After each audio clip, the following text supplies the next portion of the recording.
আন্দোলন করতে আজকে এই বিজেপি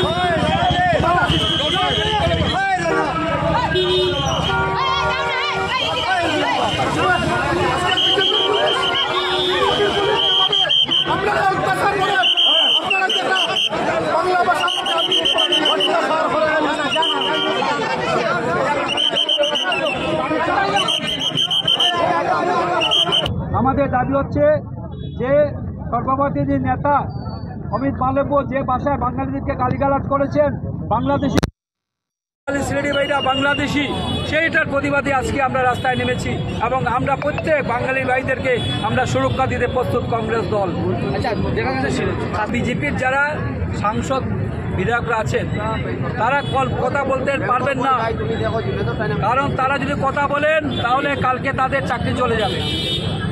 এবং আগামী দিনে আমি বলছি সবাইকে, সর্বদলীয় যারা কংগ্রেস করেন বা বিজেপি করেন তাদের না, যারা আজকে সর্বদলীয়ভাবে আছেন, কাছাড়ে বসবাস করছেন, আপনারা মনে রাখবেন আগামী 26-এ নির্বাচনে যদি আপনারা বিজেপি দিয়ে প্রতিহত না করতে পারেন তাহলে আগামী দিন থেকে 26-এর পর থেকে আরও আপনারা বাঙালি যারা আছেন বা বিভিন্ন ধর্মধর্মীরা আছেন তাদেরকে আরও অপশাসনে পড়তে হবে। আপনারা দাবি মানা না হয়তো আপনারা নেক্সট স্টেপ নিশ্চয়ই আমরা নিশ্চয়ই আন্দোলন করবো।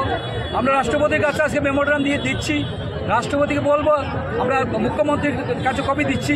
নিশ্চয়ই যদি তারা বিবেক বিবেচনা করে, যদি এরকম আমি পুরো মূর্খ বলবো, অমিত যিনি আছেন আমাদের, যিনি বিজেপি সভাপতি নেতা, উনিকে বলবো মূর্খ। উনি জানেন না বরাকের এক কোটি কিছু জানে না, বরাকের ভাষা সম্বন্ধে কোনো আইডিয়া নেই, নেতাজি বসু সম্বন্ধে কোনো আইডিয়া নেই, রবীন্দ্রনাথ সম্বন্ধে কোনো আইডিয়া নেই, ক্ষুদিরাম বসু সম্বন্ধে কোনো আইডিয়াই নেই ওরা, তাই এই কথা উল্টাপাল্টা উনি করছেন। এমন একটা দল, যে দলের একজন আইটি সেলের যে হেড, তাই সামনে বইরা আমরা অপমান করলাম আর আমরা গায়ের চামড়া লাগে না। আজকের দিনে কংগ্রেস দল শুধু শিলচর না, আজকে গুয়াহাটি লেভেলেও, ব্রহ্মপুত্র লেভেলে, ভারতবর্ষের লেভেলে তার এগেন্স্টে গর্জে উঠছে। তো আমরাও বোঝা দরকার, যারা এই বরাক উপত্যকাতে আমরা থাকি, আমরা কি তা গায়ে চামড়া নাইনি। আজকে কংগ্রেস দল এখানে একটা ধর্ণা কর্মসূচি করতেছে।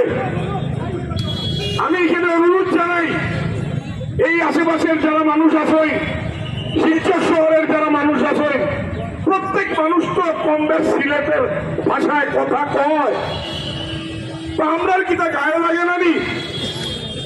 কারণ ভারতবর্ষের ইতিহাস দেখলে আমরা পাইব যে ভারতবর্ষের স্বাধীনতা আন্দোলনে আমরা সিলেটি আরো কি ধরনের আমরা কাজ করছি, এই অবদানটা তো আমরা মনে রাখতে লাগবো। আজকে উল্লাস করে স্ট্যাচু আমরা কই দেখতে পাই?